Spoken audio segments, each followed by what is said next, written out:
I live in McFarland now, but I taught in the Milwaukee Public Schools deaf and hard of hearing program for 28 years. I'm here as a retired teacher and as a proud American. I'm here because I believe that today we stand together on common ground. And so I was moved to begin with the most common ground of all. We all know these words well, perhaps too well. I ask you to imagine that you are hearing them for the first time, and join me, if you will, in the Pledge of Allegiance. I pledge allegiance to the flag of the United States of America and to the republic for which it stands, one nation under God, indivisible, with liberty and justice for all.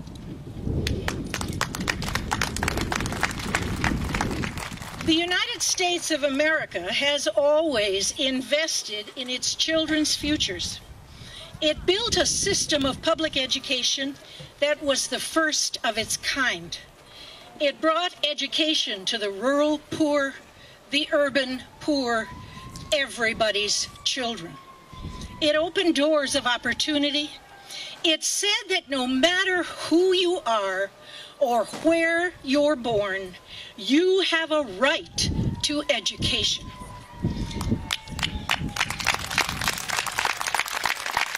It promised all children, now and generations from now, the liberty and justice that only a free public education can provide. States, including Wisconsin, enshrined the right to a free and equal education in their constitutions. They built great state universities that enriched not only those who attended, but entire regions. The republic for which our flag stands created the GI Bill after World War II.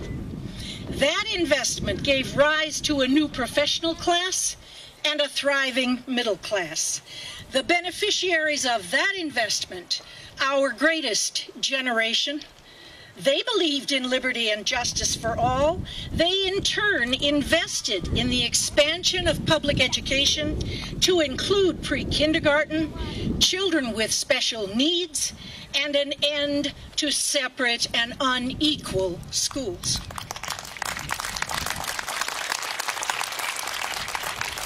Out of these public investments in education came great leaders, vibrant communities, a thriving economy, a nation ever more resolved to become indivisible.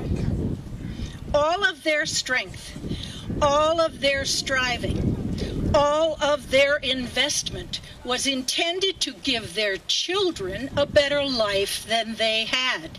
They defined the American dream. Today, everything they built for us, the American dream itself, is at risk, threatened with extinction by neglect. The movement to privatize education is not new. For 25 years, I've watched children, parents, teachers, communities told to do more and more with less and less.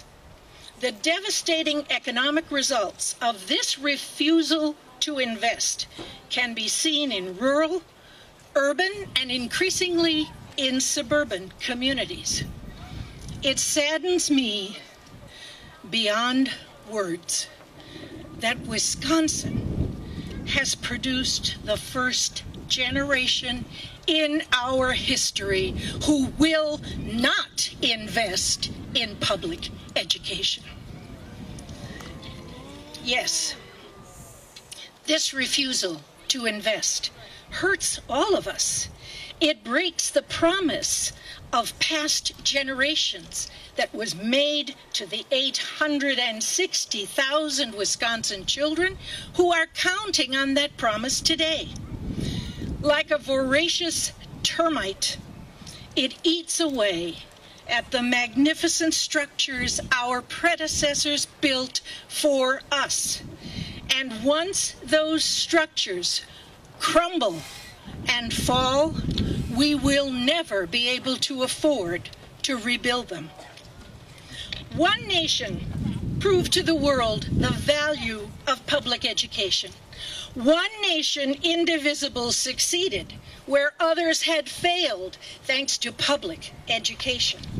The United States of America recognized the worth of the individual through public education, and it grew liberty and justice for all in fertile soil, the common ground that is public education.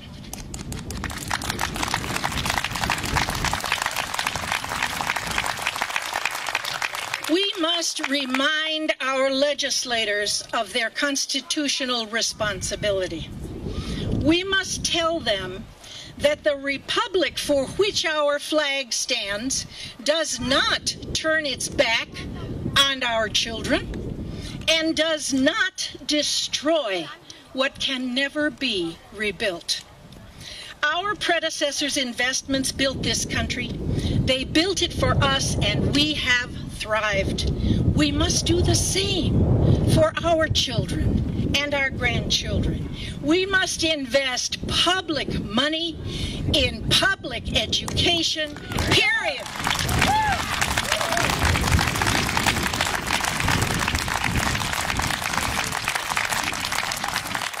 We began with words we've all memorized.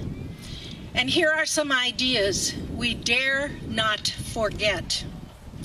Liberty and justice for all is a uniquely American idea that flourishes only on the common ground of public education. Liberty and justice for all is who we are as Americans. Liberty and justice for all is not partisan, and it is not negotiable. Thank you.